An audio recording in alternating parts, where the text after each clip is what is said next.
Hello everyone, this is Mohammad Umair और स्वागत है आज किसी न्यूज प्रोग्राम में जहां हम करेंगे न्यूज की बात एजुकेशन के साथ। आप किसी नेता को पसंद करते हैं या किसी नेता को नहीं पसंद कर सकते, ये आपकी पर्सनल चॉइस है, लेकिन आप नरेंद्र मोदी और ममता बनर्जी को इस बात से नेग्लेक्ट नहीं कर सकते कि ये दोनों के दोनों ही राजनीति के अंदर मास्टरमाइंड है।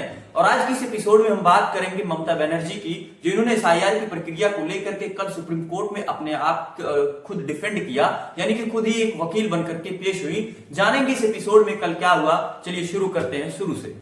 पश्चिम बंगाल की मुख्यमंत्री ममता बनर्जी कल सुप्रीम कोर्ट में स्वयं एसआईआर की प्रक्रिया के खिलाफ तर्क करने गई। भारत के इतिहास में पहली बार किसी मुख्यमंत्री ने किसी मामले में सुप्रीम कोर्ट में तर्क दिए। अगर हम बात करें पश्चिम बंगाल की मुख्यमंत्री ममता बनर्जी की, तो वो शिक्षा से वकील हैं, जो इन्होंने वो स्वयं ही इस मामले में रिट याचिका दाखिल की है।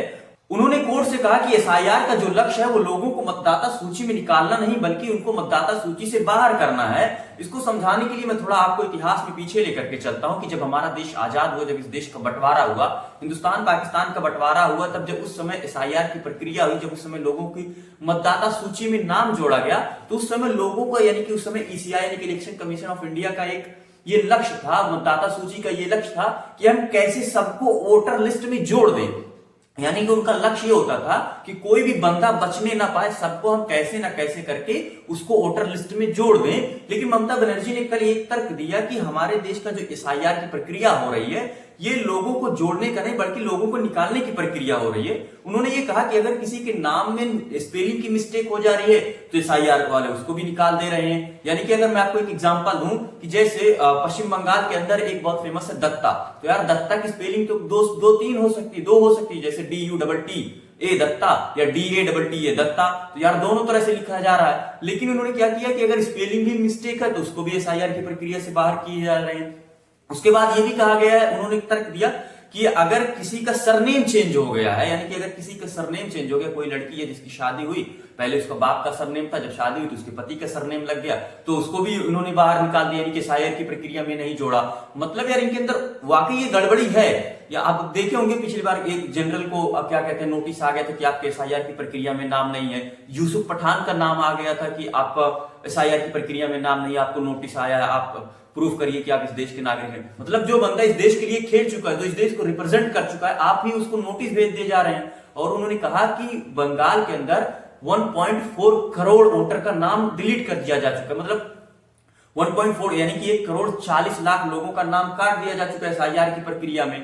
और आपने डेडलाइन जो दिया वो अगली 7 फरवरी को है। आप सोचिए कि 1 करोड़ से पहले ही याचिकाएं पेंडिंग चल रही है। आपने तो ना तो इतनी विंडो बनाए हैं, ना तो आपने इतने अच्छा इंफ्रास्ट्रक्चर बनाए हैं कि आप सबकी सुनवाई कर सकें। तो ऐसे में आप इतना समय कम क्यों दे रहे हैं भाई? सबसे पहली बात तो यार सबसे वाजिब सवाल ये कि इतना समय क्यों दे रहे हैं? तो आपका मकसद ये होना चाहिए था ना कि कोई छूटने न पाए। अगर थोड़ी मोड़ी किसी में गड़बड़ी हो जा रही है नाम में, स्पेलिंग में, तो यार आप उसको क्या कहते हैं, कुछ ऐसा करिए कि उनका नाम जुड़ जाए। आप छोटी सी स्पेलिंग मिस्टेक, आप भी उसका नाम एसआईआर से काट दे रहे हैं। और दूसरी बात, इतना कम टाइम दे रहे हैं। उसके बाद ममता बनर्जी ने सुप्रीम कोर्ट में जो चुनाव आयोग द्वारा 8100 माइक्रो ऑब्जर्वर नियुक्त किए गए हैं उस पर भी उन्होंने आपत्ति जताई। उन्होंने ये कहा है कि जो माइक्रो ऑब्जर्वर चुनाव आयोग ने नियुक्त किए हैं वो हमारे तो आदमी है ही नहीं, तो आपने जिन लोगों को क्या कह रहे हैं नियुक्त किया वो कौन से लोग हैं? उन्होंने तो डायरेक्टली ये भी कह दिया कि जितने लोगों को इन लोगों ने जो चुनाव आयोग ने नियुक्त किया है वो सब के सब बीजेपी के सदस्य हैं। तो ये सब के सब बीजेपी के सदस्य और वो चाहते हैं कि एसआईआर की प्रक्रिया में इन लोगों का नाम कटे।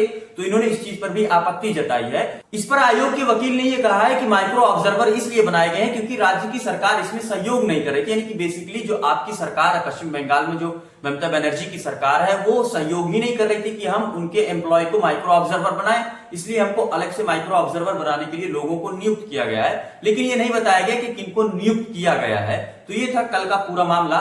लेकिन मेरे हिसाब से कि यार एक चीज मैं देखिए, एसआईआर की प्रक्रिया होना, मैं इस चीज को सही ठहराता हूं, वो चुनाव आयोग को कराना चाहिए, ये उसका राइट है।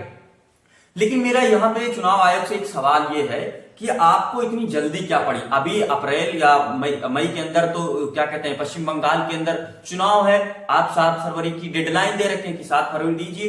1.5 करोड़ लोगों का आपने नाम काट रखा है, आपने इतना अच्छा इंफ्रास्ट्रक्चर नहीं बनाया है, तो आप कैसे लोगों की सुनवाइयां करेंगे? आप एक हफ्ते में आपको क्या इतनी जल्दी पड़ी है कि आप इतनी जल्दी चुनाव इतनी जल्दी एसआईआर करवाना चाहते हैं? पहली मुझे तो गड़बड़ी सबसे यही लगती है कि यार इतनी जल्दी आपको जरूरत क्या है? बस सबसे पहला सवाल यही है।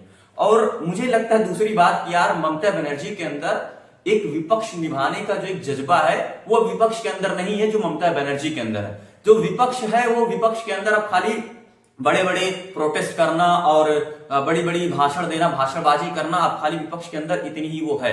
अब बाकी विपक्ष के अंदर मुझे नहीं लगता कि इतनी ताकत बची है कि ये सत्ताधारी पार्टी से लड़े।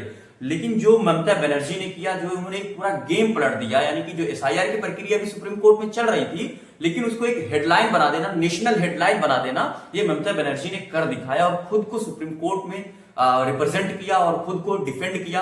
सुप्रीम कोर्ट से इन्होंने कहा था मुझे सिर्फ 5 मिनट चाहिए, सुप्रीम कोर्ट ने कहा हम आपको 15 मिनट देते हैं, आप जो आपको बोलना है आप बोलिए। और इन्होंने बोला, मैंने वो स्पीच सुनी, तो ममता बनर्जी के अंदर जो एक लड़ने का जज्बा है, वो एक विपक्ष का क्या कहते हैं रोल निभाने का जो जज्बा है, वो मुझे लगता है ममता बनर्जी के अंदर है। बाकी विपक्ष के अंदर उतनी ताकत नहीं है कि सत्ताधारी पार्टी से लड़ सके। तो ये था आज का एपिसोड। आई होप आपको पसंद आया होगा। मिलते हैं नेक्स्ट वीडियो में, तब तक के लिए जय हिंद।